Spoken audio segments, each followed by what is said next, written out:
ఓం శ్రీ గురుభ్యో నమ. ఓం శ్రీ మాత్రే నమ. ఆగస్టు 17వ తారీఖు నుంచి సెప్టెంబర్ 17వ తారీఖు వరకు కూడా రవి సింహరాశిలో మఖా నక్షత్రంలో సంచారం చేయటం జరుగుతుంది. ఈ సంచారం చేయటం వల్ల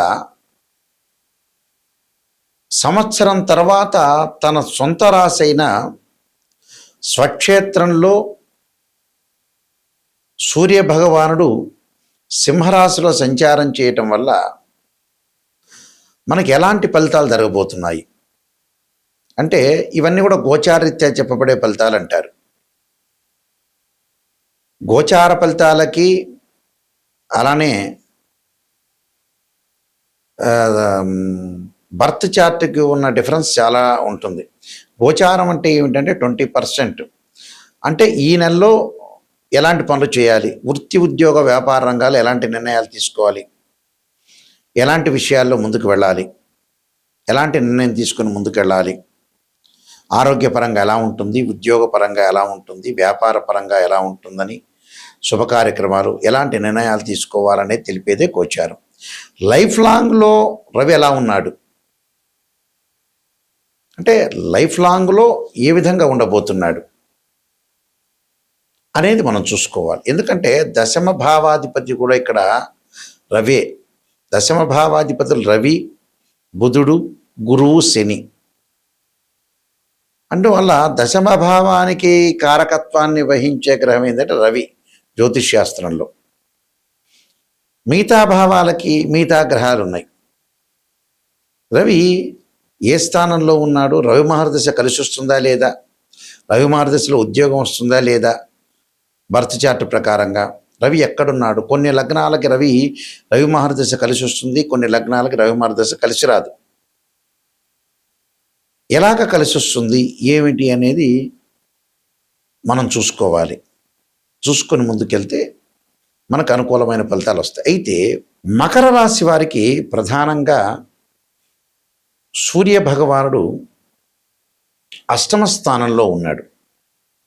అంటే అష్టమ రాస్యాధిపతి అష్టమ స్థానంలో ఉండటం వల్ల ప్రత్యేకంగా చెడు కార్యక్రమాలు, ఆపనిందలు, దుష్టులతో గొడవలు, శత్రుమూలకంగా కొన్ని బాధలు కలగటం ఒకటి, ఉద్యోగమందు చిక్కులు, చికాకులు, ఫైనాన్షియల్ పరంగా ఉండే సమస్య, ఫైనాన్షియల్ పరంగా అనుకూలంగా ఉంటుంది, వీళ్ళకి ప్రాబ్లం ఏం లేదు.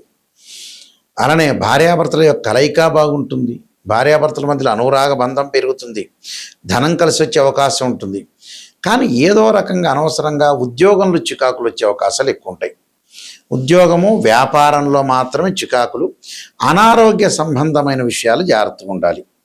అంటే ఆరోగ్యపరంగా దీర్ఘకాలిక వ్యాధులు ఉన్న వాళ్ళు కానీ, బీపీ కానీ, షుగర్ కానీ, అలానే ఆస్తమా కానీ ఆరోగ్యపరంగా ఇబ్బందులు కలగకుండా చూసుకోవాలి. దుఃఖపడే సంఘటనలు బాగా పెరగటం, అలానే ధాన్య నష్టాలు, అంటే ధన నష్టం కూడా కొద్దిగా ఉంటుంది, అంటే తక్కువ ఉంటుంది, ఒక 10-20%. అది సహజంగా మనం ఎప్పుడైనా సరే డబ్బులు ఖర్చు పెట్టుకోకుండా ఉండలేం కదా. అందువల్ల ఆరోగ్యాన్ని, ఉద్యోగాన్ని ఫస్ట్ ప్రయారిటీ ఇవ్వండి. ఆరోగ్యపరంగా ఇబ్బందులు కలగకుండా చూసుకోండి, ఉద్యోగపరంగా ఇబ్బందులు కలగకుండా చూసుకోండి. ఉద్యోగస్తులు ఎవరైతే ఉంటారో వాళ్ళ అన్ని రహస్యాలు అందరికీ చెప్పొద్దండి. అందరికీ చెప్పటం వల్ల కొన్ని ఇబ్బందులు కలిగే సూచనలు ఎక్కువ ఉంటాయి. కొద్దిగా జాగ్రత్తగా ఉండాలి. జాగ్రత్తగా ఉండి ముందుకెళ్తేనే వీళ్ళకి మంచి సుఫలితాలు జరిగే అవకాశం ఉంటుంది. కాబట్టి దానికి ఆదిత్య హృదయాన్ని, మాతంగీదేవి యొక్క స్తోత్ర పారాయణాన్ని, ఆదిత్యాయుధ్యే సహస్రమూర్తాయ ధీమే తన్నో సూర్య ప్రచోదయాత్ అనే మంత్రం చక్కగా చదువుకోండి. కేవలం 2 విషయాలు, ఆరోగ్యము, అలాంటి తండ్రి యొక్క ఆరోగ్యము, తల్లి యొక్క ఆరోగ్యాన్ని ఇంపార్టెంట్ ఇవ్వండి. దాని తర్వాత మీరు చేయాల్సింది ఏమిటి అంటే భగవంతుడి యొక్క ఆరాధనలో సూర్య భగవాను ఆరాధన చేయండి. మీరే జాబ్ చేస్తున్నారు, జాబ్ చేస్తే అన్ని విషయాలు లీకేజ్ చేయొద్దండి అందరికీ. ఆ లీకేజ్ చేయటం వల్ల మీకు ప్రమోషన్లు ఆగిపోయే అవకాశాలు ఎక్కువ ఉంటాయి. అలాంటి లీకేజ్ చేసుకోకుండా చాలా జాగ్రత్తగా అనుసరించి ముందుకు వెళ్ళండి. ఈ విషయాల్లో సూర్య భగవాను ఆరాధన చేయండి. ఇవన్నీ కూడా గోచారరీత్యా చెప్పబడే ఫలితాలు అంటారు. ఈ గోచారరీత్యా చెప్పబడే ఫలితాల్లో ఈ నెల రోజుల పాటు ఈ రవిగ్రహము ఆరోగ్యాన్ని, అలానే ఉద్యోగాన్ని, చికాకులు, గొడవలు ఇలాంటివన్నీ కూడా మంచి చెళ్ళు నష్టాలు లాభాలు రవి వల్ల జరుగుతుంటుంది. అంటే సూర్యగ్రహం యొక్క అనుకూలత అనేది మనకు ఉండాలి. ఉద్యోగపరంగా, ఆరోగ్యపరంగా, ఆరోగ్య ప్రదాత అంటాం మనం. అలానే ఇక్కడ రవి ఎవరి జాతకంలో బాగలేకపోతే, ఎవరి జాతకంలో అయినా సరే రవి బాగలేకపోయిన వాళ్ళు ఖచ్చితంగా సూర్యుడు యొక్క అష్టకాన్ని, ఆదిత్య హృదయ పారణం చేసుకోవాలి. ఆదిత్య హృదయ పారణంతో పాటు వీళ్ళు అనుసరించాల్సిన విధానం ఏంటంటే మాతాంగీదేవి యొక్క స్తోత్రాన్ని పారణం చేయాలి. మాతాంగీదేవి యొక్క స్తోత్రం పారణం చేయాలి. ఆదిత్య హృదయం ఒకటి, సూర్యుణ్ణి ఆరాధన చేయటం, సూర్య నమస్కారాలు చేయడం చాలా మంచిది. ఇవన్నీ కూడా గోచారీత్యా చెప్పబడే ఫలితాలు, బర్త్ చార్ట్ను అనుసరించే ఫలితాలు కావు. అయితే గోధుమలు దానం చేయాలి ఆదివారం రోజున.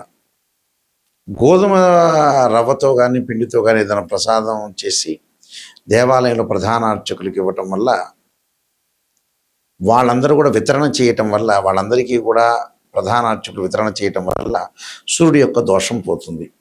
అంటే ఆరోగ్యం మెరుగుపడుతుంది, ఉద్యోగ ప్రయత్నాలు సఫలీకృతం కావటం, నిరుద్యోగులకు మంచి ఉద్యోగ అవకాశాలు రావటం. అంటే ఆరోగ్యం అనేది ఫస్ట్ ప్రయారిటీ కదా. మనకి ఆరోగ్యం బాగుంటేనే మిగతావన్నీ బాగుంటాయి. అందువల్ల ఇవన్నీ కూడా గోచారీత్యా చెప్పబడే ఫలితాలు అంటారు. నిజాన్ని తెలుసుకోవాలి. గోచారం అంటే ఏంటంటే ఈ నెల రోజుల పాటు రవి ఎలాంటి ఫలితాలు రాబోతున్నాయి, సూర్యగ్రహం యొక్క ఫలితాలు ఎలాంటివి రాబోతున్నాయి, మనం ఎలాంటి జాగ్రత్తలు తీసుకోవాలనేది గోచారం. లైఫ్ లాంగ్గా రవి ఎలా ఉన్నాడని చూడటం వేరే. అంటే జన్మలగ్నాన్ని అనుసరించి రవి ఏ స్థానంలో ఉన్నాడు, రవి మహర్దశ కలిసి వస్తుందా లేదా. కొంతమందికి రవి మహర్దశ కలిసి రాదు, కొంతమందికి కలిసి వస్తుంటుంది. ఎవరెవరికి కలిసి వస్తుంది, ఎవరెవరికి కలిసి రాదు, వాళ్ళ జన్మలగ్నాన్ని బట్టి అనుసరించి మాత్రమే ముందుకు వెళ్ళాలి. అంటే ఉద్యోగపరంగా ఎలా ఉండబోతుంది, డెవలప్మెంట్ ఎలా ఉండబోతుంది, ఆరోగ్యపరంగా ఏమైనా ఇబ్బందులు కలుగుతాయి, ఇలాంటివన్నీ కూడా జాగ్రత్తగా అనుసరించి ముందుకు వెళ్ళాలి. నేను కాలసర్పయోగము, కాలసర్పయోగ చంద్రిక, రాహుకేతులు, ఛాయాగ్రహాలు, పుత్ర గణపతి వ్రతము, స్వప్న శాస్త్రము, దేవతా గోత్రపరులు పార్ట్ 1, పార్ట్ 2, అలానే నవగ్రహ దోషాలు పోవడానికి 12 మహా అమ్మవార్ల యొక్క స్తోత్ర పారణాలు, బృహత్ పరిహార సింధు, వివాహ మార్తాండము, జాతక చంద్రిక, దేవాలయ ఆగమ శాస్త్రం, transit of results, prediction of astrology, ఇలాంటి నెంబర్ ఆఫ్ ఆస్ట్రాలజీ బుక్స్ రాశాను. ఇవన్నీ కూడా రాజమండ్రిలో మోహన్ పబ్లికేషన్ వారి దగ్గర దొరుకుతాయి, మా దగ్గర కూడా లభ్యమవుతాయి. మా వెబ్సైట్ www.nayakanti.com, nayakanti.in. ఈ నెల నుంచి ఒక న్యూ ఛానల్ స్టార్ట్ చేయబోతున్నాం మా నాన్నగారి పేరు మీద. మా నాన్నగారు శ్రీశైలంలో ప్రధాన పురోహితులుగా పనిచేశారు. బ్రహ్మశ్రీ కీర్తిశేషుడు నాయకంటి కుమారస్వామి శర్మ దైవజ్ఞ.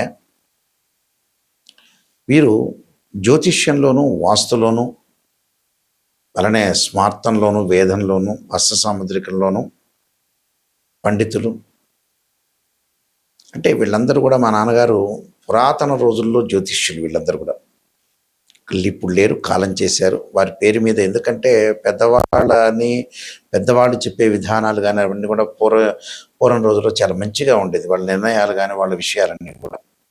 అందువల్ల నిజాలు తెలుసుకోవాలని ఆ ఛానల్లో ప్రత్యేకంగా కుశదోషాలు, ఏ వాళ్ళకి దోషాలు ఉంటాయి, ఏ వాళ్ళకి ఎగ్జామ్షన్ ఉంటాయి, ఏ రాసులకి, ఏ నక్షత్రాలకి శుక్రదోషాల గురించి కానీ, వాస్తు సంబంధించిన సమస్యల గురించి కానీ దానిలో ప్రత్యేకంగా చెప్పబోతున్నాము. అందువల్ల ఖచ్చితంగా ఆ ఛానల్ని మీరు ఆదరించండి. ఆదరించి మీకు ఏదన్నా సందేహాలున్నా మాకు ఫోన్ చేయొచ్చు. నిజాన్ని తెలుసుకోవడం చాలా ఇంపార్టెంట్. అందువల్ల నిజాన్ని తెలుసుకొని ముందుకు వెళ్ళండి. మా వెబ్సైట్ www.nayakanti.com, www.nayakanti.in అనే వెబ్సైట్ను చూడండి. మీరు చక్కగా మీ అందరికీ కూడా పరమేశ్వరుడు యొక్క కరుణాకటాక్షం ఉండాలని ఆశిస్తూ సర్వే జనా సుఖినో భవంతు.